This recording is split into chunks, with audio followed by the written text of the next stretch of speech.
It's me again, Teacher Lina. Do you know our topic for today? But before that, let's have a magic. For today's video, we're going to discuss the divisibility rules for 3, 6, and 9, and the divisibility rules for 4, 8, 11, and 12 to find the common factors of numbers. In the first video, you have learned the divisibility rules for 2, 5, and 10 in finding the factors of large number. This time, you will learn the rules to determine if the number is divisible by 3, 6, and 9. After going through this lesson, you are expected to use the divisibility rules for 3, 6, and 9 to find the common factors of numbers. Watch in. Look at the table in the board. Put a check under the correct column by which the numbers are divisible by 2, 5, and 10. Start now. I think you are done. Let's reveal your answer. In number 1, 520, you put a check under 2, 5, and 10. Perfect. Why? Because the last digit 0 are divisible by 2, divisible by 5, and divisible by 10. For number 2, you only put a check under the column of 5. Correct.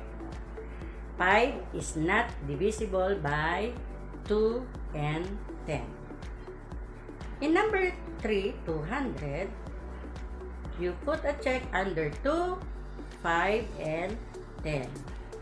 0 is an even number, so that is divisible by 2.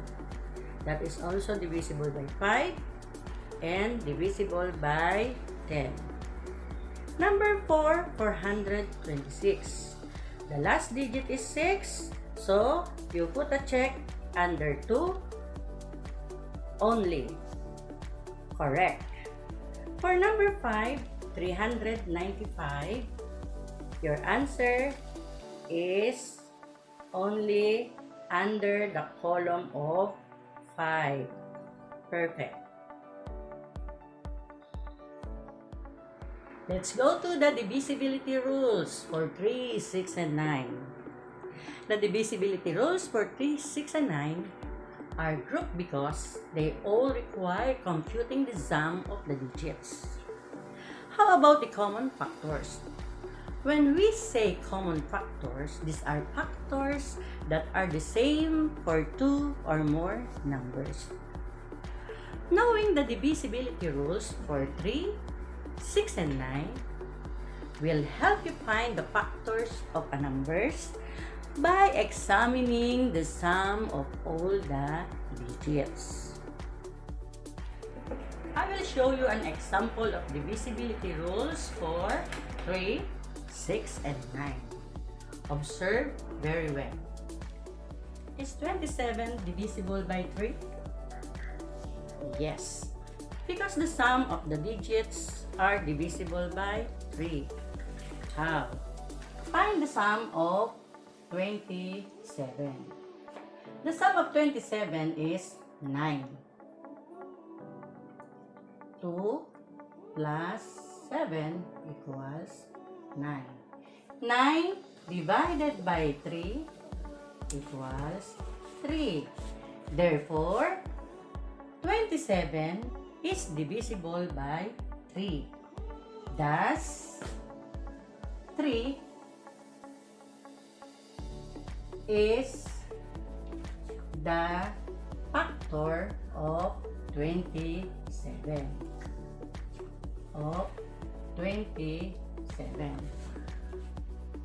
Another one, 753. Is 753 divisible by 3? Yes, because the sum of the digit 753 is 15. How? 7 plus 5 plus 3 equals 15. 15 is exactly divisible by 3. Therefore, 753 is divisible by 3. Thus, 3 is the factor of 753. Another example, 144. Is 144 divisible by 6? Yes, because 144 is both divisible by 2 and divisible by 3. Why? Because the last digit number is 4. This is divisible by 2. And then, when you add 144, 1 plus 4 plus 4 equals 9. 9 is divisible by 3. Therefore, 144 is divisible by 6. Thus, 6 is the factor of 144. Another one, 198. 198. Is 198 divisible by 6? Yes, because it is both divisible by 2 and 3. Why 2 and 3? Because the last digit is 8, it is divisible by 2. And when you add 198, it will give the sum of 18. 18 is exactly divisible by 6. Therefore, 6 is the factor of 198. Always remember, children, that numbers are divisible by 6 if it is both divisible by 2 and 3. How about numbers divisible by 9? Here is an example. 87,651. Is 87,651 divisible by 9? Yes! Why? Because the sum is divisible by 9. Why do we say so? Let us find the sum. 8 plus 7 plus 6 plus 5 plus 1 will give the sum of 27. 27 is exactly divisible by 9. Therefore, 9 is the factor of 87,651. Another example, 8,406. Is 8,406 divisible by 9? Yes. The sum of the digits is 18. 18. 8 plus 4 plus 0 plus 6 equals 18. 18 is exactly divisible by 9. Therefore, 9 is the factors of 8,406. Did you get it, children? Now, read the situations in the screen. Hannah's garden has 126 sunflower plants. She wants to arrange them by group of 3, 6, and 9. Can she arrange the sunflower by 3? Yes. 126 is divisible by 3. Why? Because the sum of 126 is 9. 9 is exactly divisible by 3. So, she can arrange 126 sunflower by 3.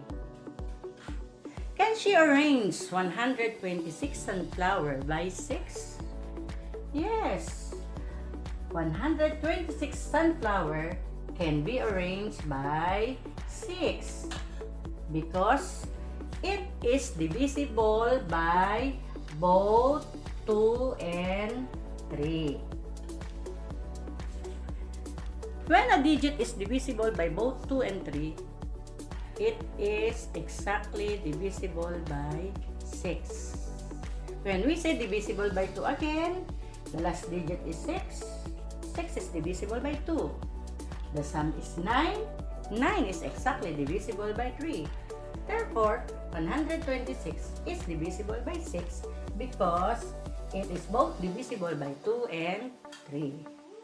Can she arrange the 126 sunflower by 9? Yes, because the sum is exactly divisible by 9. So, I do hope you understand our lesson about the divisibility rules 3, 6, and 9. Go. Now, look at the divisibility chart for 3, 6, and 9.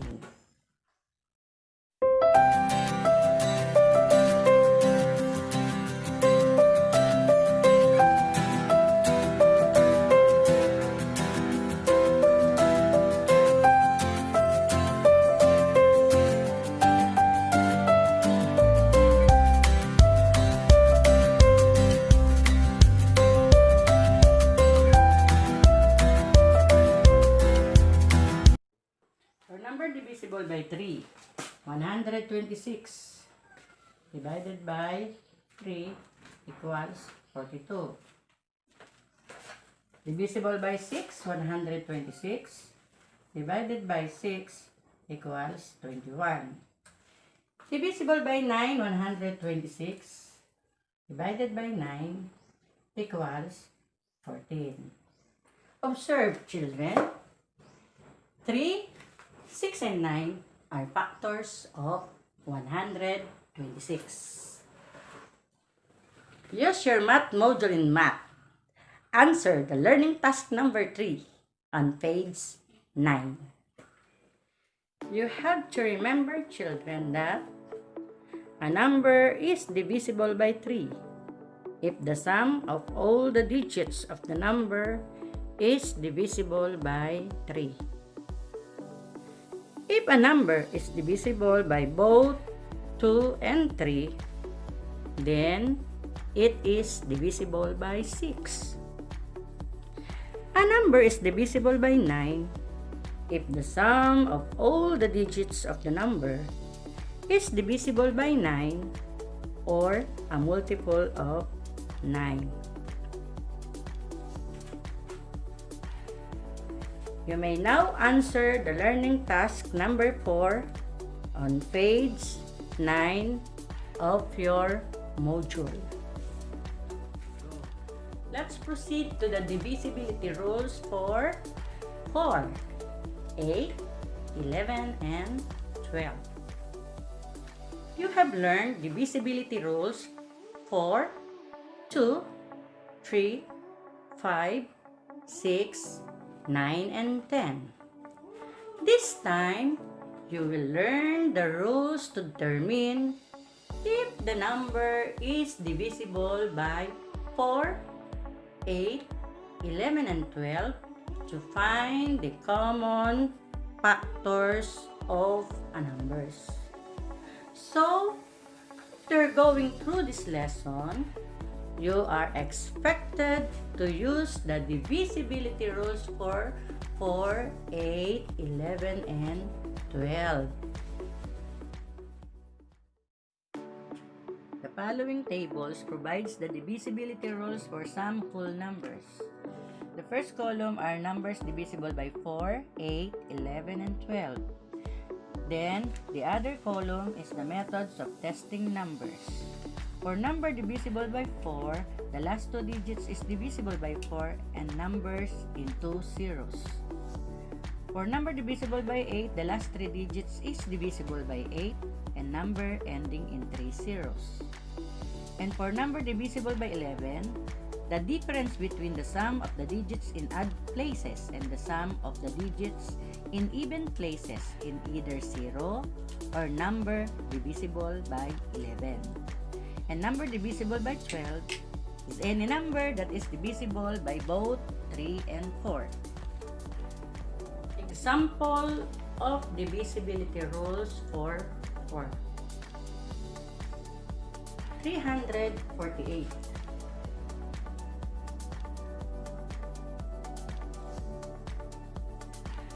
Sabi nga sa rules, number divisible by 4 are number that ends with 2 zeros and the last 2-digit numbers are divisible by 4. So, in number 348, the last 2 digit is 48. 48 divided by 4 equals 12. Therefore, 348 is divisible by 4. Another example, 300. The last 2 digits of 300 are zeros. So, it ends with 2 zeros. Number divisible by 4 ends with 2 zeros. Let's try. 300 divided by 4 equals 75.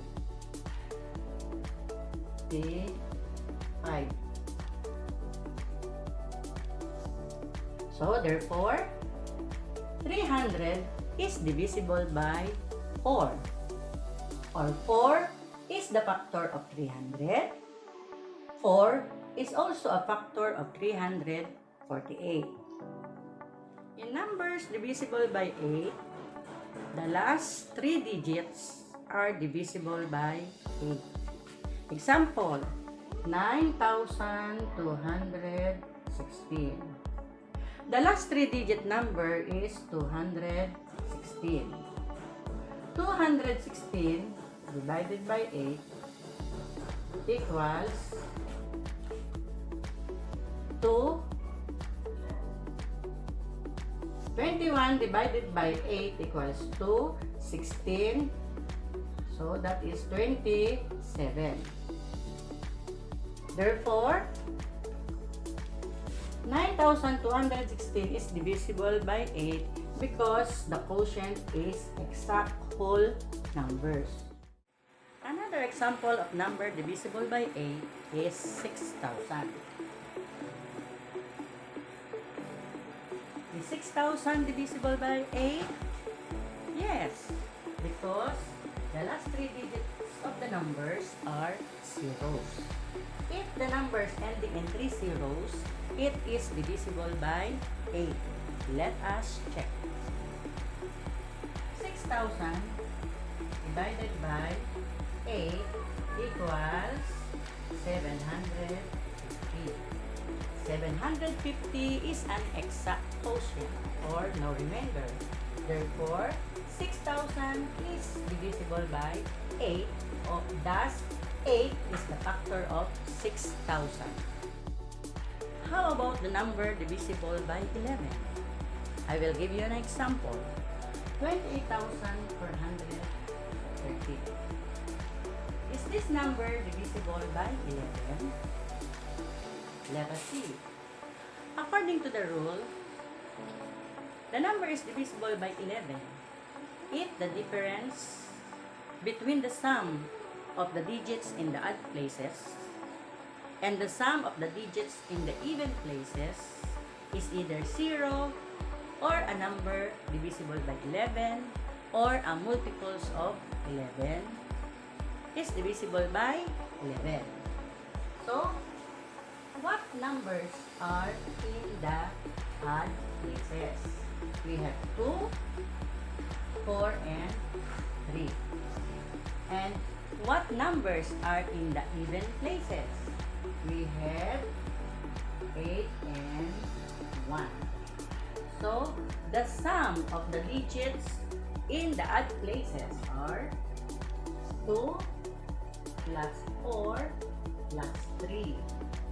And the sum of the digits in the even places are 8 plus 1.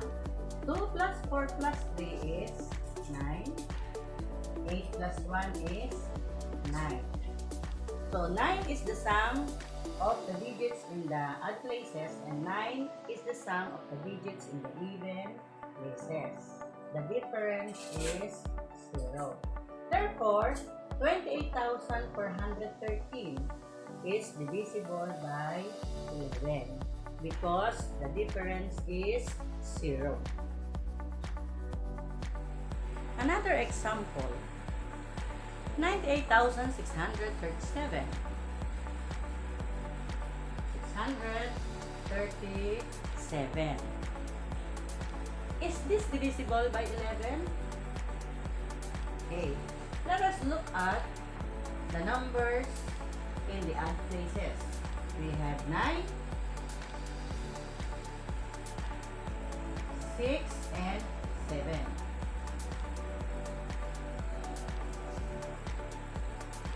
The sum of these numbers are 9 plus 6 plus 7. We have 22. And look at the digits in even places.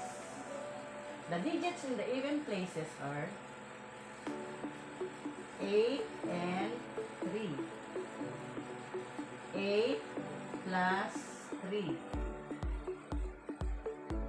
So, the sum for the digit in the even places is 11. So, let us find out the difference. 22 minus 11 equals 11. Therefore, 98,637 is divisible by 11 because the difference is 11 or a multiples of 11. For numbers divisible by 12, example, 7,980. Is this divisible by 12? Yes.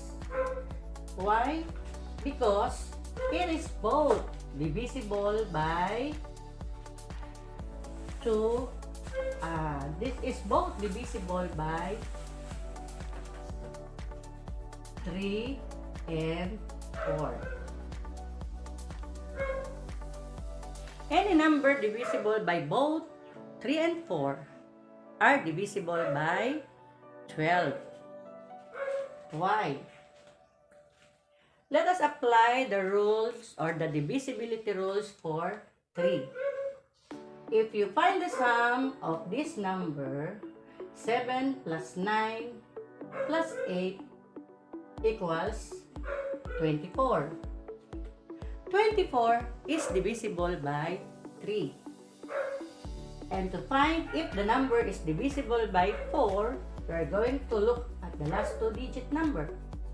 80 divided by 4 is 20. Therefore, 7,980 is divisible by 4. This is both divisible by 3 and 4. Therefore, it is divisible by 12. 12 is the factors of 7,980. Get your module in math. Open on page 10. Read the direction very well in the learning task number 1. The following numbers are divisible by 4, 8, 11, and 12. Children, try to finish the table by writing the numbers that are divisible by 4, 8, 11, and 12 in your notebook. The first row is done for you. 200 is divisible by 4 because the last two digits are zeros. 104 is divisible by 8 because the last three digits is divisible by 8. 104 divided by 8 equals 13. 121 is divisible by 11 because 1 plus 1 equals 2. 2 minus 2 equals 0. Because the difference between the sum of the digit in odd places and the sum of the digit in even places is 0. That's why 121 is divisible by 11. Divisible by 12 is 36. 36 is divisible by both 2 and 3 because 6 is an even number, therefore it is divisible by 3. Or 3 plus 6 equals 9. 9 is exactly divisible by 3. 36 is exactly divisible by 4 because 36 divided by 4 equals 9. Therefore, 36 is divisible by 12. Get your activity sheets or a sheets of paper. Answer learning task number 2 on page 11. What have you learned in our lessons? What are the divisibility rules for 4, 8, 11, and 12?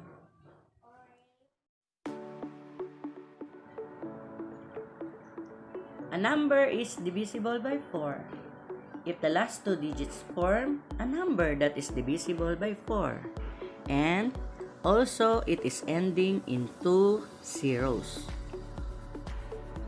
A number is divisible by 8 if the number formed by the last three digits is divisible by 8 and also if the number is ending in 3 zeros. A number is divisible by 11 if the difference between the sum of the digits in the odd places and the sum of the digits in the even places is either 0 or 11. A number is divisible by 12 if a number is both divisible by 3 and 4.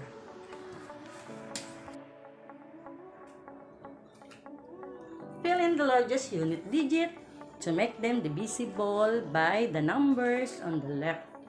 On page 11 of your module, the learning task number 3. Submit all your outputs on the said dates.